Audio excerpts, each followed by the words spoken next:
Hello friends, good morning and welcome back to my channel. কেমন আছো তোমরা? আশা করছি তোমরা সকলেই খুব ভালো আছো, আর আমিও ভালোই আছি। আর আজ হলো শুক্রবার, এখন ঘড়িতে প্রায় 12টার কাছাকাছি বাজে। আজ না রান্নাটা একটু দেরি করে বসিয়েছিলাম। যাই হোক, সাথী সম্রাট সিম্পল লাইফে তোমাদেরকে জানাই অনেক অনেক স্বাগত। আর তোমাদেরকে সাথে নিয়ে শুরু করছি এখন থেকে ব্লগ ভিডিওটি। আশা করছি তোমাদের কাছে ভিডিওটি ভালো লাগবে। আর রান্নাটা আজকে বললাম দেরি করে বসিয়েছিলাম কেন জানো তো? কাল রাতে অনেকটা ভাত বেঁচে গেছিলো, ওই ভাতটাকে আজকে ভাজা ভাজা করে ওকে খাইয়ে অফিসে পাঠিয়ে দিয়েছি। আজ একটু রান্নার চাপটা কমই আছে, বাবাও আবার কাজে যাবেন না, বাবা আজকে বাড়িতে থাকবে, তো ভাবলাম রান্নাটা একটু দেরি করেই বসাই। সকাল সকাল রান্নাঘরে এসেই আজকে ওভেনটাকে ভালো মতো ক্লিন করতে লেগে পড়েছি। রান্না বান্না করে এক সাইডে রান্নাটাকে রেখে দিয়েছি, আর এখন ওভেনটাকে ক্লিন করে নিচ্ছি। প্রতিদিন রান্নার পরে না ওভেনটাকে ভালো মতো ক্লিন করে নিই, তাতে করে কি হয়, রান্না করার সময় যে তেল মশলাগুলোর উপরে একটা চিটচিটে ভাব হয়ে যায় না, সেটা একটু কিন্তু ক্লিন করে নিলে ওভেনটাও দেখতে বেশ ভালো লাগে, আর চিটচিটে যে দাগটা থাকে সেটাও কিন্তু পড়ে না। আর আজ যেহেতু আমিষ করেছি, আমিষ করার পরে আমি প্রতিদিনই চেষ্টা করি ওভেনটাকে ভালো মতো ক্লিন করে নেওয়ার জন্য। আজকে কি কি রান্না করেছি চলো তোমাদের সাথে সেটা শেয়ার করি, তোমরাই জানাও কেমন হয়েছে, মানে রান্নার কালারগুলো বা কেমন দেখতে। যাই হোক, ওখানে কুমড়ো ভাজা করেছিলাম, এখানে মুগ ডাল করলা দিয়ে করেছিলাম। কালকে রাতে মাছের ঝোলটাও বেঁচে গেছিলো, সেটাকে একটু জাল দিয়ে রেখে দিয়েছি। আর আজকে মুখি কচু দিয়ে মাছের মাথা দিয়ে মাখা মাখা করে একটু তরকারি করেছিলাম, বেশ একটা তেল মশলা দিয়ে রান্না করিনি। তারপর এখন এদিকে তো ভাত রয়েছে, এটা নতুন করে বলবার আর কিছুই নেই। এখন রান্না কমপ্লিট, ওভেনটাও ক্লিন করে নিয়েছি, এখন বেসিনটাকে ভালো মতো ক্লিন করে নিলেই আমার কাজ কিন্তু শেষ।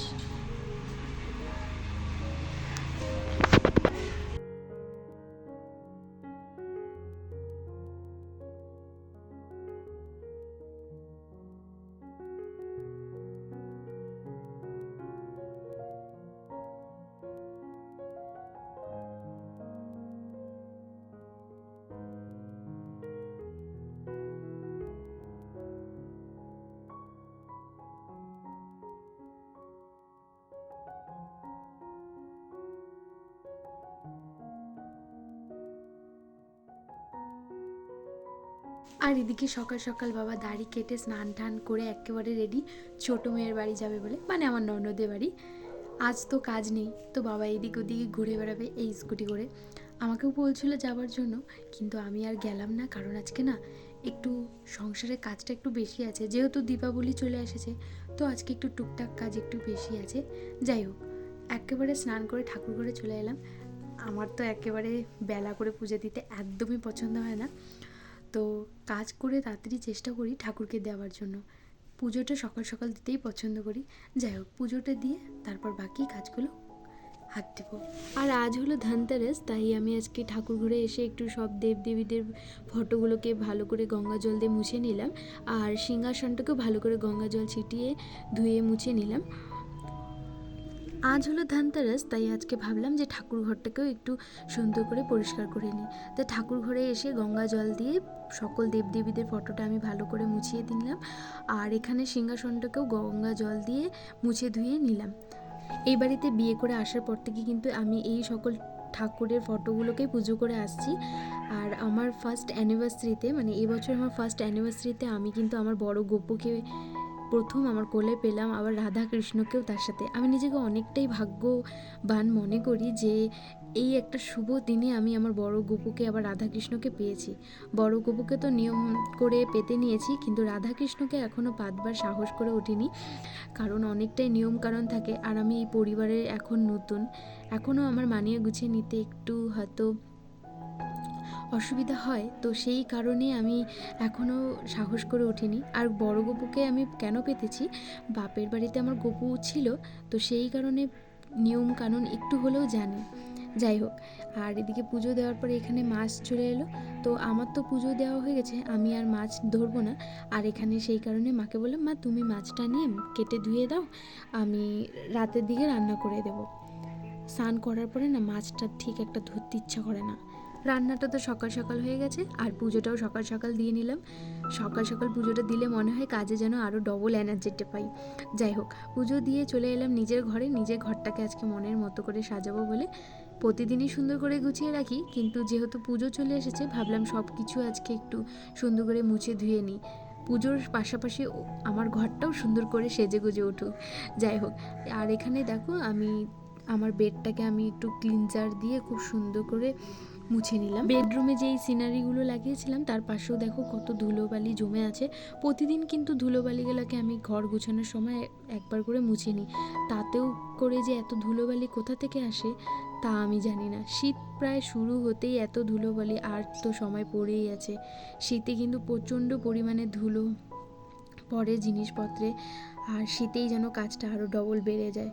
আর সময়ের সাথে তো হয়ে ওঠে না, শীতে তো মনে হয় সময় দৌড়ে বেড়ায়। আর এই 3টে সিনারি দেখছো, একদিন মোবাইল দেখতে দেখতে ফট করে ফ্লিপকার্টে দেখতে পেলাম, বেশ ভালো লেগেছিল, সাথে সাথে অর্ডার দিলাম, চলে এলো। আর এখন এগুলোকে সুন্দর করে ঘরের মধ্যে লাগিয়ে রেখেছি, বেশ কিন্তু দেখতে ভালো লাগে। আমার কর্তার তো আবার সময় হয়ে ওঠে না, তাই জিনিসপত্র বেশিরভাগই পছন্দ হলে ফ্লিপকার্ট থেকে অর্ডার দিয়ে দিই, কারণ ও বাজারে কবে নিয়ে যাবে, কখন কিনবো, সেই কারণে আমাকে সবসময় ফ্লিপকার্টের উপরে ভরসা করতে হয়। যাই হোক, ফ্যানটাতে কি পরিমাণ ধুলো পড়েছে। গরমের সময় যখন ফ্যানটা সবসময় চালানো থাকে তখন ফ্যানের দিকে চোখ যায়, এখন তো শীতের সময় যেন চোখটা আর ফ্যানের দিকে যেতেই চায় না। তো আজ দেখলাম যে ফ্যানে খুব ধুলো পড়েছে, তো পুরো ধুলোগুলোকে ঝেড়ে দিলাম।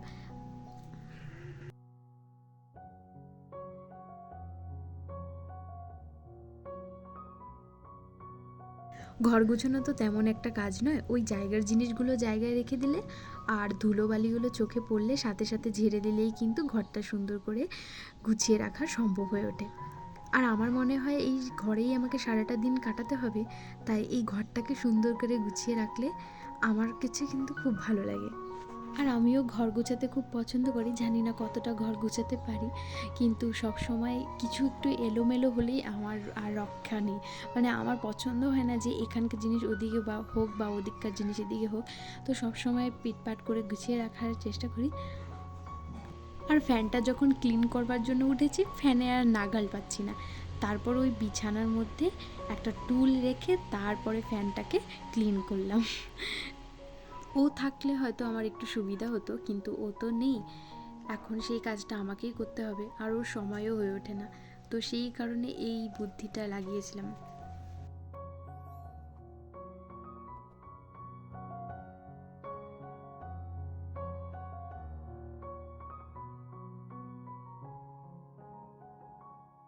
আর কাজ করতে করতে মনে হলো যদি এক চুটকিতে বিছানাটাকে চেঞ্জ করে দিতাম। দেখো আমি কিন্তু বিছানার চাদরটা এক চুটকিতে পাল্টে নিলাম। যাই হোক, তোমাদের সাথে মজা করলাম, আসলে কিন্তু অনেকটাই টাইম লেগেছিলো বিছানার চাদরটা পাতবার সময়। আর আজকে বিছানার চাদর আমি নতুন একটা চাদর পেতেছিলাম, যেটা আমি 2-3 দিন হলো এনে রেখেছি, কিন্তু পাতবো পাতবো করে আর পাতা হয়নি। যাই হোক, পেতে দিয়েছি আজ। আর আমার তো নতুন নতুন বিছানার চাদর কিনতে আর পাততে খুবই ভালো লাগে।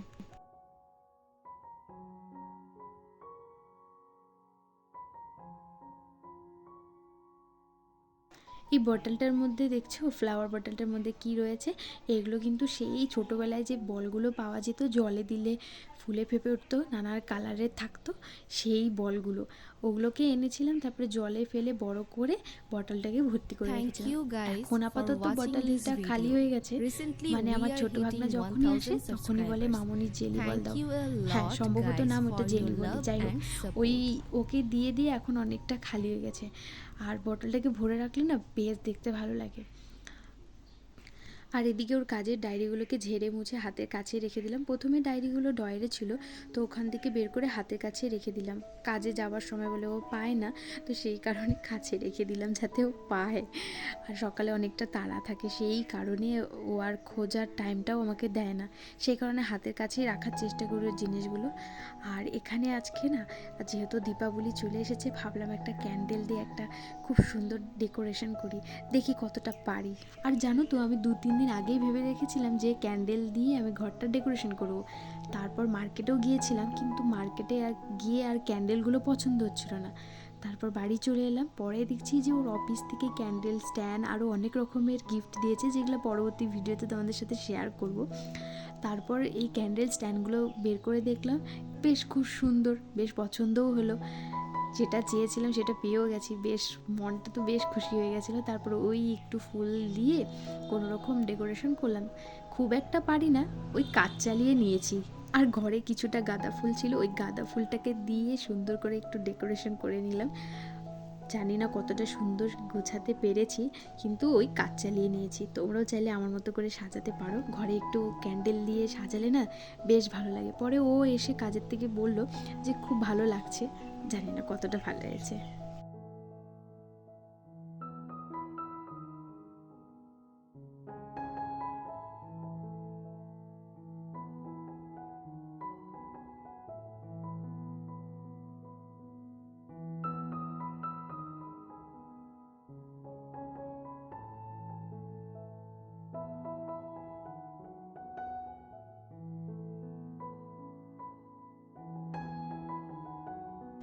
তারপর চলে এলাম এই ড্রেসিং টেবিলটাকে সুন্দর করে গুছিয়ে রাখবার জন্য। আর ড্রেসিং টেবিলেও খুব ধুলো পড়েছিল, সেই ধুলোগুলোকে ভালো মতো করে ঝেড়ে নিয়ে ফটোগুলোকে ঝেড়ে মুছে রেখে দিলাম। আর জানো তো ওই ফটো ফ্রেমটার মধ্যে না এখনও নিজেদের ফটো আর ঢুকানো হয়নি, ওই যেমন কিনে এনেছি ঠিক তেমনি রেখে দিয়েছি। ফটো কিছু বের করতে হবে, তারপর ওই ফটো ফ্রেমটার মধ্যে ফটোগুলোকে ঢুকাবো, তাহলে বেশ দেখতে ভালো লাগবে। আর এখানে কিছু পুতুল ছিল, সেই পুতুলগুলোকে আমি সুন্দর করে ঝেড়ে পুছে রেখে দিলাম। আর এই তো আমার ড্রেসিং টেবিল গোছানো শেষ। আর ওই ক্যান্ডেল দিয়ে যে ডেকোরেশন করেছিলাম ওখানটা না বেশ একটা ফাঁকা ফাঁকা লাগছিলো, পরে দেখতে পেলাম যে একটা আমার কাছে বাবা মহাদেবের মূর্তি রয়েছে, ওই মূর্তিটা ওখানে বসিয়ে দিলাম।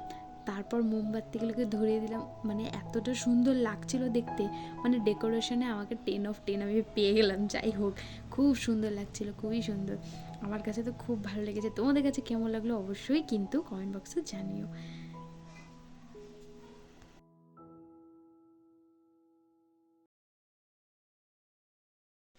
আর ঘরটা সুন্দর করে গুছিয়ে রাখার পর আমার মনে হচ্ছে আমি কোথাও একটা মিস করে দিয়েছি। যাই হোক, তারপর মনে পড়লো যে হ্যাঁ, হোম স্প্রে করিনি, মানে ঘরটাকে সুন্দর করে গুছিয়ে রাখার পাশাপাশি যদি একটু হোম স্প্রে করা যায় তাহলে ঘর থেকে যে সুন্দর একটা স্মেল বেরোয় না, তাতে কিন্তু মনটা আরও ভালো করে দেয়। তো হোম স্প্রেটা পুরো ঘর জুড়ে করে নিলাম, আর আমার তো হোম স্প্রে করতে বেশ ভালো লাগে। যাই হোক, ঘর গোছানো আমার একদম কমপ্লিট।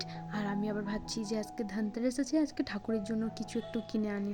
তেমন একটা কেনাকাটা করব না, খালি ঠাকুরের জন্য কিছু একটু বাসনপত্র বা কিছু একটা কিনে আনবো, দেখা যাক গিয়ে কি কিনি। আর এই হলো আমার লাস্ট লুক ঘরের। কেমন লাগছে অবশ্যই কমেন্ট বক্সে জানিও। আর যদি ভালো লেগে থাকে তাহলে তোমরা অবশ্যই একটা লাইক করে দিও, আর কমেন্ট বক্সে তোমাদের মতামত জানিও। তো চলো, ঘর গোছানো কমপ্লিট, আর এখন ধনতেরাসের কেনাকাটা করবো বলে ওর সাথে রাতে একটু বেরোবো।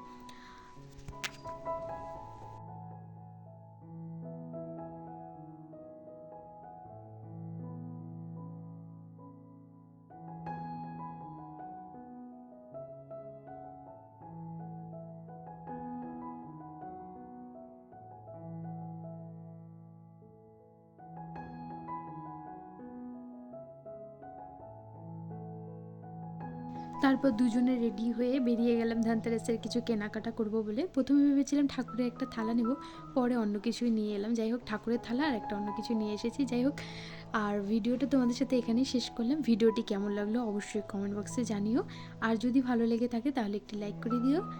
তো চলো, দেখা হবে নতুন কোনো ভিডিওর সাথে। ততক্ষণের জন্য তোমরা সকলেই ভালো থেকো, সুস্থ থেকো, আর খুব সুন্দরভাবে দীপাবলি কাটাও, আর খুব সুন্দর একটা দিন তোমরা তোমাদের পরিবারকে উপহার দাও। চলো, টাটা, বাই।